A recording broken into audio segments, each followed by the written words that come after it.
Viral ngayon sa social media ang away sa kalsada sa Antipolo City na nauwi sa Pampil kung saan tinamaan umano ang misis ng lalaki. Sa kanyang Facebook page, ibinahagi ng Antipolo City Mayor Jun Inares ang naturang video ng road rage. Ayon sa kanya, nahuli na ang driver pero dahil sa dami ng pinaputok niya ay tinamaan pati ang kanyang asawa. May isang insidente ayon pa kay Bautista Inares.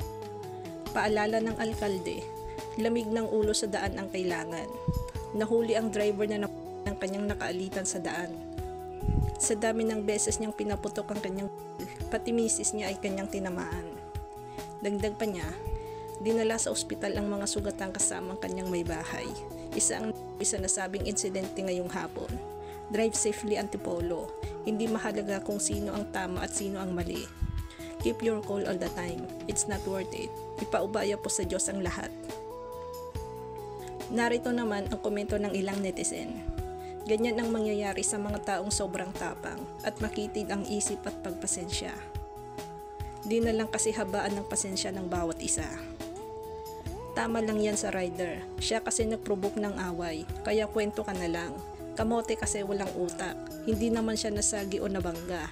Dapat hindi mo na hinabol. Habaan ng pasensya pag nasa kalsada ka. Tama lang ginawa ng naka 4-wheel. Matapang masyado ang rider. Pinuyog pa nila. Pag ganyan, konting pasensya. Huwag daanin sa dahas at tapang. Pasalamat pa rin sila dahil buhay sila. Hindi intensyon ng naka 4-wheel na tuluyan sila. Aral yan sa mga rider na matatapang na akala mo sila lagi tama sa kalsada. Hindi po niya ginusto yun. Kung makikita nyo, nauuna yung Fortuner sa kanya. Hinabol lang at pilit na makalapit. Hindi rin siya pininahan.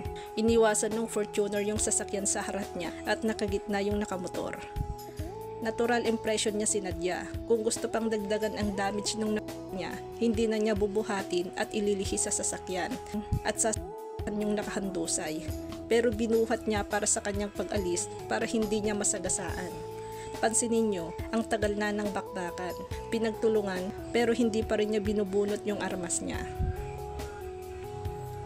Yung time na wala siyang kalaban-laban dahil nakikipagsuntukan siya sa mga naka-helmet, saka pa lang siya bumunot. Parang aso lang niya na nasukol at doon nangagat. Ang mali lang, wala siyang Comelec permit dahil ganban. May pananagutan pa rin siya sa batas. Di makaganti, naka-van kasi, naka-helmet yung mga kasuntukan niya. Matapang mga rider kasi magkakasama sila. Alam nilang may tutulong sa kanila pag nadihado sila. At isa lang ang kalaban, tapos pamilya lang ang kasama. Di na lang sana siya bumaba ng van, kahit hinaharangan na ng motor. Sa bandang huli, di ko rin siguro alam ang gagawin pag sa akin mangyari yon at biglaan. Kailangan pa rin marinig yung mga bersyon ng bawat isa sa kanila para period na. Lahat naman sila may kasalanan kasi dinaan sa init ng ulo.